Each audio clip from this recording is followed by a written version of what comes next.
रात का पिछला पहर था और चारों तरफ एक खौफनाक खामोशी का राज था। मगर मेरी आंखों से नींद कोसों दूर थी। मैं कमरे में अकेली बैठी बेसब्री से अपने पति पीयूष का इंतज़ार कर रही थी कि वो कब काम से वापस आएंगे और हम सुकून से बैठकर दो पल बात करेंगे। अचानक खामोशी को चीरती हुई गेट पर एक ज़ोरदार दस्तक हुई। ठक ठक ठक। मेरा दिल सीने में हथौड़ों की तरह बजने लगा। मैंने सोचा शायद वो आ गए हैं, मगर जैसे ही मैंने कांपते हाथों से दरवाज़ा खोला तो सामने मेरे पति नहीं थे, बल्कि वो इंसान खड़ा था जिसे देखकर मेरे होश उड़ गए। मेरा नाम अंजलि है और मेरी ज़िंदगी के दिन रात एक खुशहाल परिवार के प्रेम में घिरे हुए थे।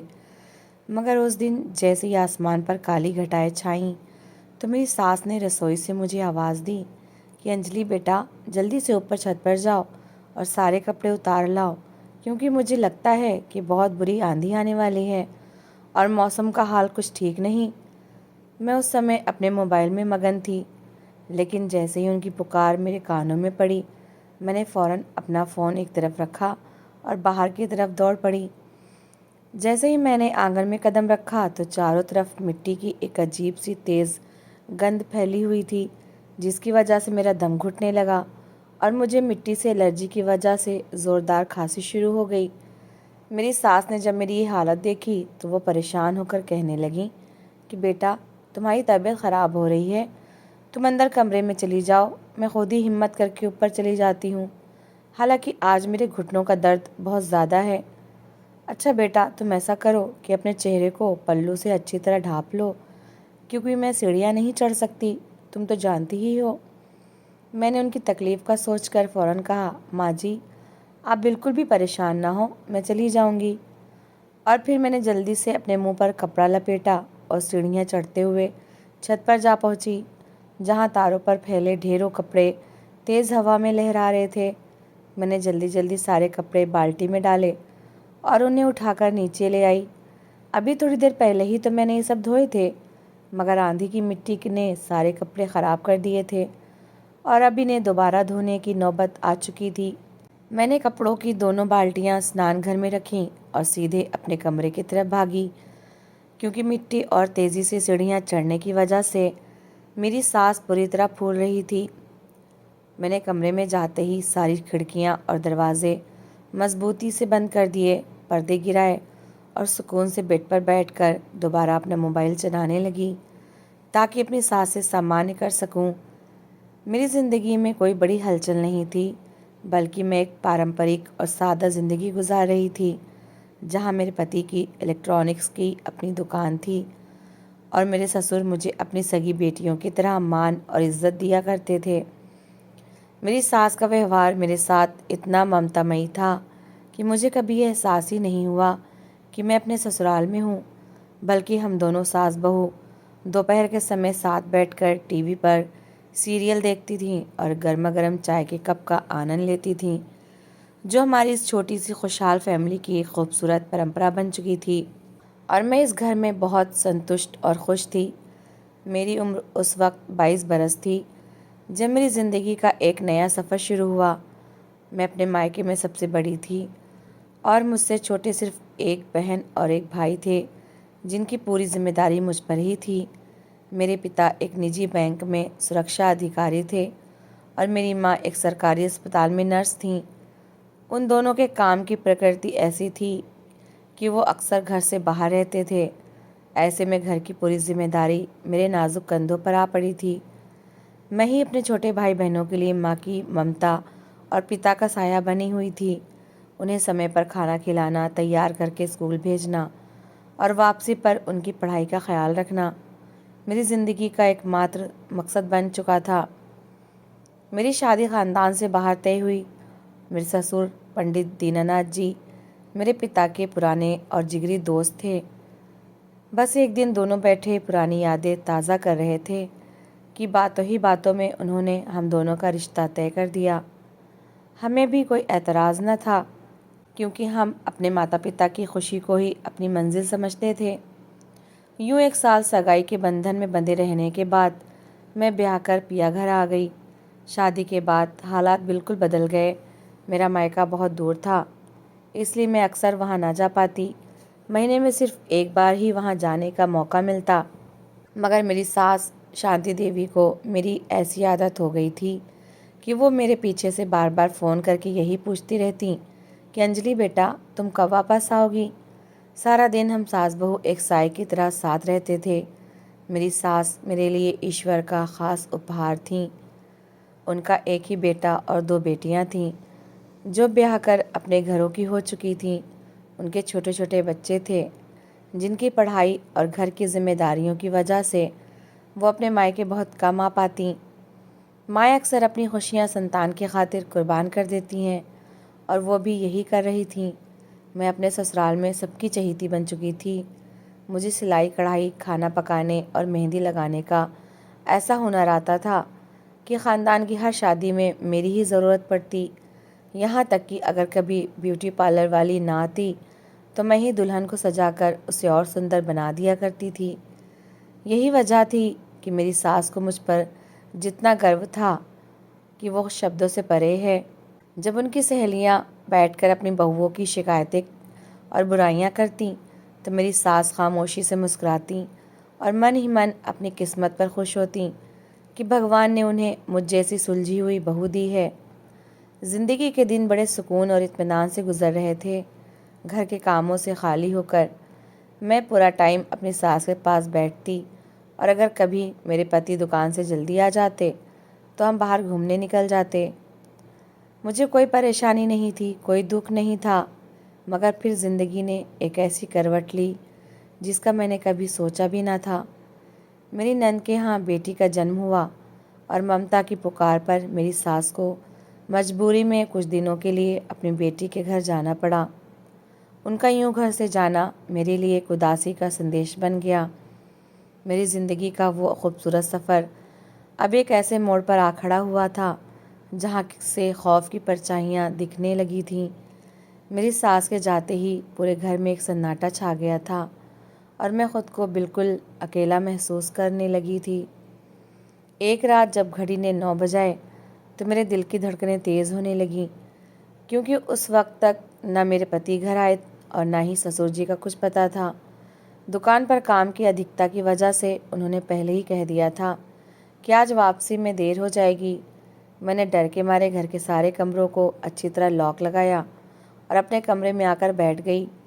मैंने खुद को व्यस्त रखने के लिए मोबाइल पर वीडियो देखना शुरू किया, मगर बदकिस्मती से मेरी नज़रों के सामने एक बहुत डरावनी फिल्म के दृश्य गुजरने लगे। वो दृश्य इतने डरावने थे कि मेरा दिल दहल गया।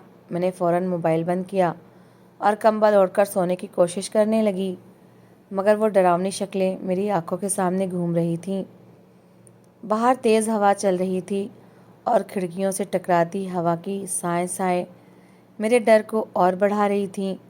मैंने कांपते हाथों से अपने पति को फ़ोन किया, मगर उनका नंबर लगातार बन जा रहा था। अब मेरी हिम्मत जवाब दे रही थी और मेरा सारा शरीर डर से काँप रहा था। हालांकि कमरे में ठंड बिल्कुल नहीं थी। मैंने इस सोच के साथ अपने पिता को फ़ोन मिलाया कि मैं घर को ताला लगाकर कुछ दिन के लिए अपने मायके चली जाऊंगी, क्योंकि इस वीरान घर में मेरा दम घुट रहा था। जब मेरे पिता ने फ़ोन उठाया तो उनकी आवाज़ इतनी कमज़ोर थी कि मैं परेशान हो गई। मुझे पता चला कि वो पिछले 2 दिनों से तेज़ बुखार में हैं और ड्यूटी पर नहीं जा सके। मैं उन्हें अपनी परेशानी बताकर और बोझ नहीं डालना चाहती थी, इसलिए उनकी खैरियत पूछकर मैंने फ़ोन बंद कर दिया। अब मैं बिल्कुल अकेली थी। कमरे में चलते पंखे का शोर भी अब मुझे किसी साए की फुसफुसाहट लग रहा था। मैंने हिम्मत करके उठकर पंखा बंद किया ताकि बाहर की आवाज़ें साफ सुन सकूं। अभी कुछ ही पल बीते थे कि अचानक घर का बड़ा गेट ज़ोर ज़ोर से बजने लगा। मेरे हाथ पांव ठंडे पड़ गए, मगर तभी बाहर से एक बूढ़ी औरत की कमज़ोर सी आवाज़ आई कि बेटा, भगवान के वास्ते कुछ खाने को दे दो, मैं कई दिनों से भूखी हूँ। उस मानवीय आवाज़ ने मुझ में थोड़ी हिम्मत पैदा की। मैंने जल्दी से रसोई में जाकर रोटी पर सब्जी रखी और डरते डरते बाहर गेट की तरफ बढ़ी। मैं जैसे जैसे आगे बढ़ रही थी, मुझे ऐसा महसूस हो रहा था जैसे कोई मेरे बिल्कुल पीछे पीछे चल रहा है। मैं बार बार मुड़कर पीछे देखती, मगर वहाँ अंधेरे के सिवा कुछ न था। मेरे हाथ इस कदर काँप रहे थे कि रोटी पर रखी आधी सब्ज़ी फर्श पर गिर गई, मगर मेरा पूरा ध्यान उस बूढ़ी औरत पर था। मैंने जैसे ही काँपते हाथों से गेट खोला, उसकी आंखों में एक अजीब से पहचान की चमक देखकर मेरा दिल डूबने लगा। मैंने घबराकर फ़ौरन दरवाज़ा बंद करना चाहा, मगर उसने फुर्ती से अपना हाथ गेट के बीच में रखा और एक कदम आंगन के अंदर रख दिया। उसके इस निडर और अधिकारपूर्ण अंदाज ने मुझे सुन कर दिया। मैं 2 कदम पीछे हटी तो वो और आगे बढ़ाई। ऐन उसी समय दीवार से एक बिल्ली ने फर्श पर गिरी सब्जी पर झपट्टा मारा तो उसकी अचानक आवाज़ से मेरी एक ज़ोरदार चीख निकल गई। मगर उस औरत ने बिजली से तेज़ी से अपनी उंगली मेरे होठों पर रखी और फुसफुसाते हुए कहा, खामोश रहो अंजलि, आवाज़ बाहर नहीं जानी चाहिए। उसके मुंह से अपना नाम सुनकर मेरे होश उड़ गए।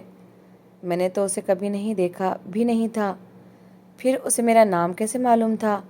मेरी आंखों से आंसू बहने लगे और मैं बेबसी से उसे अंदर आते देखती रही। उसने उस जंगली अंदाज में वो रोटी खाई जैसे वो बरसों से भूखी हो। उसे देखकर मुझे घबराहट हुई और मैं जैसे ही पीछे हटने लगी, उसने अपनी सब्जी भरे हाथ से मेरी कलाई को इस ज़ोर से मरोड़ा मरोड़ा कि मेरी चीख मेरे गले में ही दबकर रह गई। उसकी पकड़ में वो वहशत थी जो किसी पुराने बदले या जुनून में होती है। वो अपने पुराने थैले में कुछ ढूंढने लगी। उसकी आंखें अंधेरे में चमक रही थीं। अचानक उसने एक पुराना और मैला सा चांदी का लॉकेट मेरे सामने लटका दिया। वो लॉकेट बहुत भारी महसूस हो रहा था। वो औरत एक गहरी नज़र मुझ पर डालकर कहने लगी कि आखिरकार मैंने तुम्हें ढूंढ ही लिया अंजलि। मैं तुम्हें तुम्हारी वो अमानत लौटाने आई हूँ जिसका बोझ मैं बरसों से अपने सीने पर उठाए फिर रही थी। मैंने खुद से वादा किया था कि तुम चाहे दुनिया के किसी भी कोने में छुप जाओ, मैं तुम्हें ढूंढ निकालूंगी। अब मेरा ये कर्ज उतर चुका है। उसकी इन डरावनी बातों ने मेरे वजूद को हिला दिया। मैंने कांपते हाथों से वो बर्फ़ जैसा ठंडा लॉकेट थामा और मुट्ठी में भींच लिया। मैं उस औरत के चेहरे को ध्यान से देखने लगी। मैं ना उसे जानती थी और ना ही उसका मकसद समझ पा रही थी। वो औरत लॉकेट पकड़ाकर अंधेरे में गायब हो गई। मैं पत्थर की मूरत बनी वहीं खड़ी रही, मगर होश आते ही मैंने भागकर गेट को मजबूती से बंद किया। तभी दोबारा दस्तक हुई। मैंने कांपती आवाज़ में पूछा कि बाहर कौन है? तो मेरे पति की आवाज़ आई, अंजलि मैं हूँ, दरवाज़ा खोलो। तुम इतनी डरी हुई क्यों हो? उनकी आवाज़ सुनकर मेरी जान में जान आई और मैंने दरवाज़ा खोल दिया। अपने पति को देखकर मैं फूट फूट कर रोने लगी। मैंने खुद को संभाला और झूठ बोलते हुए कहा कि बिजली चले जाने की वजह से मुझे डर लग रहा था। मैंने उस लॉकेट का जिक्र उनसे बिल्कुल नहीं किया। मेरे पति मेरी बात सुनकर हंसने लगे।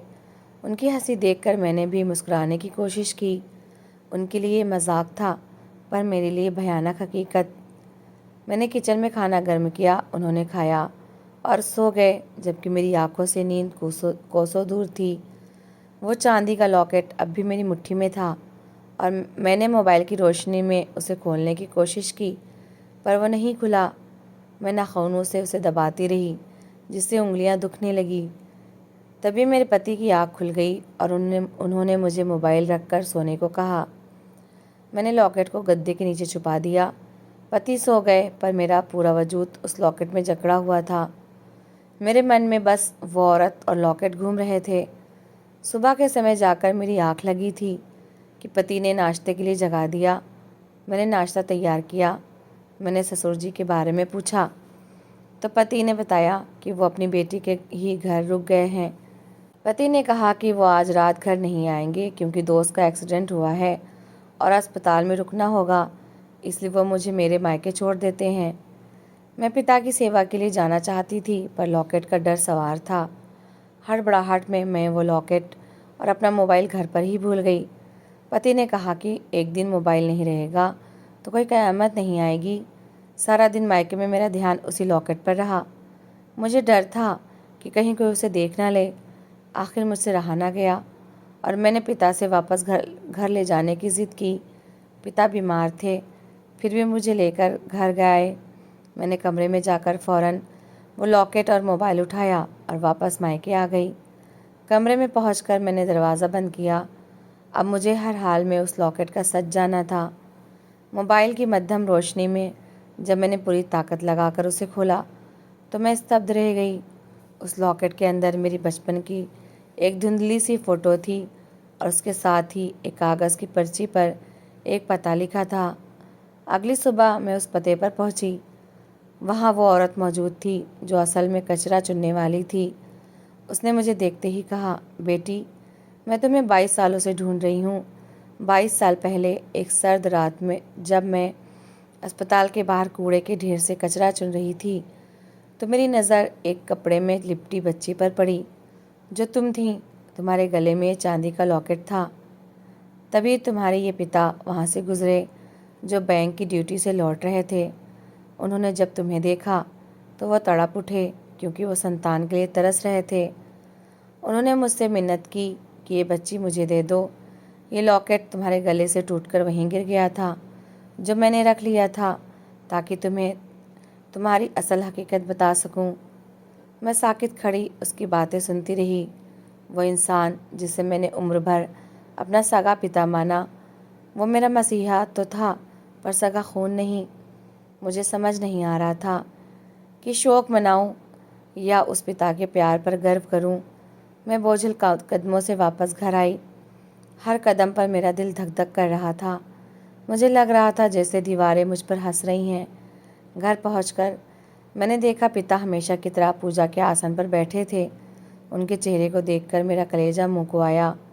मैंने सोचा, क्या ये वही इंसान है जिसने मुझे कचरे से उठाकर राजकुमारियों की तरह पाला। मैंने कांपते हाथों से वो चांदी का लॉकेट उनके सामने रख दिया। लॉकेट की आवाज़ से पिता का ध्यान टूटा और उनका चेहरा पीला पड़ गया। उनके हाथ से माला छूट गई। मैंने रोते हुए पूछा, पिताजी, क्या मैं आपका खून नहीं हूँ? क्या आपकी बरसों की ये मोहब्बत सिर्फ एक तरस था? पिता ने मुझे अपने सीने से लगा लिया और फूट फूट कर रोने लगे। उन्होंने स्वीकार किया, हाँ अंजलि, ये सच है कि मैं तुम्हारा सगा पिता नहीं हूँ। उन्होंने बताया कि कैसे उस रात उन्होंने उस औरत से मुझे मांगा और पाला। मैंने उनके हाथ चूमते हुए कहा, पिताजी, आप माफ़ी क्यों मांग रहे हैं? माता पिता वो नहीं होते जो सिर्फ जन्म दें, वो होते हैं जो जीना सिखाएं। आपने मुझे कचरे से नहीं, मेरी किस्मत के अंधेरों से उठाया है। आप ही मेरे सगे पिता हैं। बाद में जब मेरा पति मुझे लेने आया तो मैंने उन्हें पूरी हकीकत बता दी। मुझे डर था कि रिश्ता टूट जाएगा, मगर उन्होंने मुस्कुराते हुए कहा, अंजलि, इंसान की पहचान उसके ख़ानदान से नहीं, उसके आचरण से होती है। तुम वही अंजलि हो जिससे मैंने प्रेम किया था। हमने उस औरत की मदद की। उस चांदी के लॉकेट ने मेरी ज़िंदगी उजाड़ने के बजाय मुझे रिश्तों की असली पहचान करवाई। ईश्वर करे कि हर इंसान बेटियों की इज्जत करना सीखे, क्योंकि बेटियां बोझ नहीं, भगवान का वरदान होती हैं। तो दोस्तों, इस कहानी को लेकर आपकी क्या राय है, कमेंट बॉक्स में ज़रूर बताएं। और अगर आपको हमारी आज की कहानी अच्छी लगी हो तो प्लीज़ इसे लाइक ज़रूर करें। अगर आपने अभी तक हमारे चैनल को सब्सक्राइब नहीं किया तो ज़रूर कर लीजिए। तो मिलते हैं ऐसी ही एक और मोटिवेशनल कहानी के साथ। Thanks for watching.